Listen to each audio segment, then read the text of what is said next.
Well, sometimes you have to come in here in these games and eat crow. And that's what this video is all about, because I've been saying all season long I felt like Carolyn was the obvious winner of Survivor 47. But tonight, Andy, Genevieve, and Sam pulled off Operation Italy, and my winner pick is completely gone.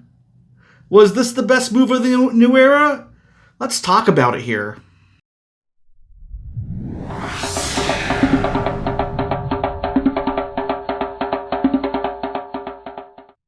Yes, I am beyond amazed at the move that these three pulled together.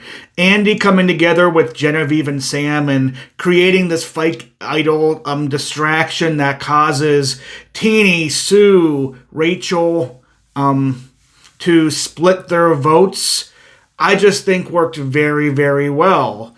Obviously worked very, very well. Caroline's gone, and now you went from having Andy kind of being at the bottom of this five-person alliance to now him being kind of with the three, making a big move the jury makes seen, and this game being kind of wide open. Now, Rachel winning immunity, Rachel having an idol, having a block a vote, still isn't a major advantage here in this game. And a lot of people are debating, did she do something wrong here by not blocking a vote, by not assuring that her side was going to win this vote?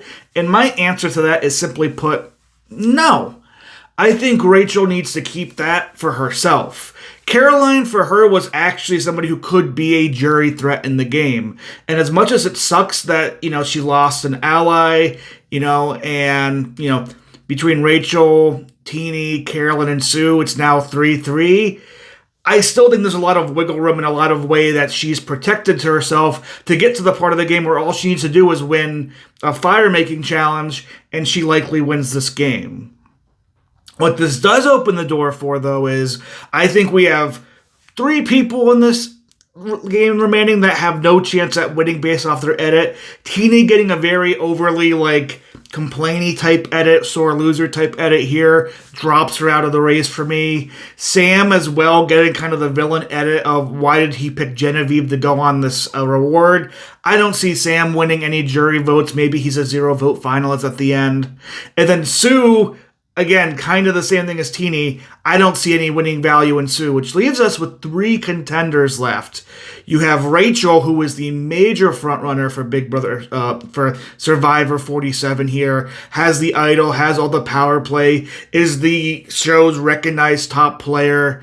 You have Genevieve, who went from being the bottom, probably being the consensus out this episode, now coming back in with, Sam as a shield, with Andy as a shield. She could easily find her way in that final three out of nowhere, and she could have a very convincing, smart argument as to why she should win this game. And then you have Andy. Andy, one of the people who make this move happen. Andy, the one who's being realized he's flip-flopping back and forth, keeping himself alive, moving himself as a power player, who has a solid journey story from beginning of the season to the end. These three are my new major contenders, and I just could not believe this move happened. And how did it happen? Well, a reward took place, and Sam and Genevieve and Andy were all together, and Andy getting tipped off from Teeny that, hey, they feel Rachel is the biggest threat. We need to get Rachel out. And Teeny being like, that's stupid. I'm not going to do that. You guys are at the bottom. He realizes, if I want to win this game, I need to start making a mark in this game. I need to make sure the bigger threats are out, and that could be a Rachel.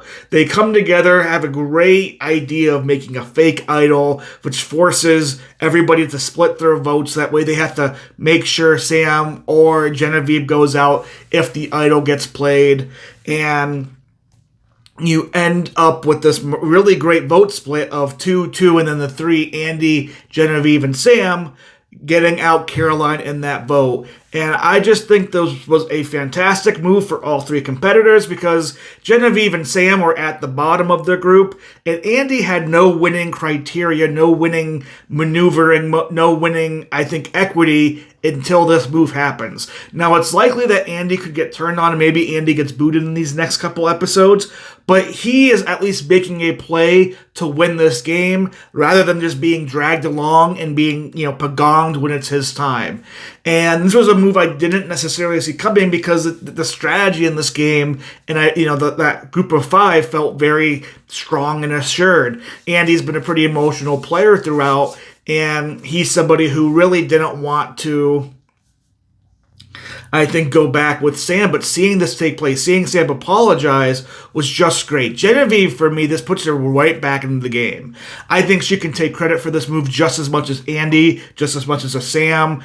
And again, she's making her argument that if she gets to the end, she was a part of the Soul vote. She was a part of this Caroline vote. Because by doing this vote, she kind of put bigger targets on Andy and Sam again, and she can find her way towards the end. She's very persuasive. She's very good with talking. Genevieve's stock has gigantically skyrocketed this game. And then Rachel, like I said, is the clear frontrunner for a lot of obvious reasons. But how do I see this game shaking up? Well, I think we're going to get like an Andy Sue back-to-back type, exit, which will leave us with a final four of Teeny, Rachel, Genevieve, and Sam. And I think it's all going to come down to fire making. And it wouldn't surprise me if we somehow see a Genevieve versus Rachel fire making with the winner being the winner of this game. But as far as is this one of the best moves of Survivor of the new era, there's two other moves I'm going to compare to it. The first one, obviously, is going to be Jesse, holding Cody's idol, saying, I need to keep it for the knowledge is power, and then using that idol to idol Cody out of the game. Then there is what I think is, I will say, still my favorite new era move and my best new era move, which was at the final six with Omar going out to Mary Ann's 2-2-3 vote, where she used her extra vote to put herself over and to, blindside one of her close allies, but one of the favorites in the game at that point. This one's more impressive in terms of it had three people working together in different ways, and they were able to all stay on the same page. But the Mary Ann blindside I find was better because she did it in a position that she still somehow did not overdo her threat level, and it really propelled her for winning this game outside of this. Where this one, we'll see if Genevieve or Andy or Sam come out of winning this, I'll put this tied with Mary Ann's vote because I think they're very similar 3-2-2 votes and, very strong ones overall. But if it comes out still that Rachel wins, this will be a peg below, but it's still one of the most impressive moves. When you go on Survivor all-time moves, you have the Parvati double idol play in Heroes vs. Villains. You have the getting the guy to give up, getting Eric to give up immunity in Survivor Micronesia. You have the Mary Ann play, the Jesse play. You have Rob making the deal to save Amber, which maybe ended up burning Rob in the end a little bit, but he got the final two. He got his wife, and Amber ended up winning the season. This, I think, goes up in top 10 all-time great plays. Sari doing her first plurality vote in Exile Island. This deserves to be in those conversations, and it's really the first time we've seen, I feel, a fake idol be used in a way that really creates a vote split and allows a plurality vote to happen. So it's exciting to see this. I know people are like, well, this isn't like a new thing, a plurality vote. But no, using a fake idol to force a plurality vote that allows you to take out a person that's in a majority alliance really is absolutely great gameplay. It's something we really haven't seen before, and it opens a whole new level of the game that nobody, I think, had been seeing or thinking about in Survivor at any point. And it was just really great gameplay. It was a really great episode, despite me being upset I lost my winner pick, but it adds so many more layers, and it, for me, turns Survivor 47 from being kind of like a okay season. I'm kind of enjoying it, but it's not that great to like.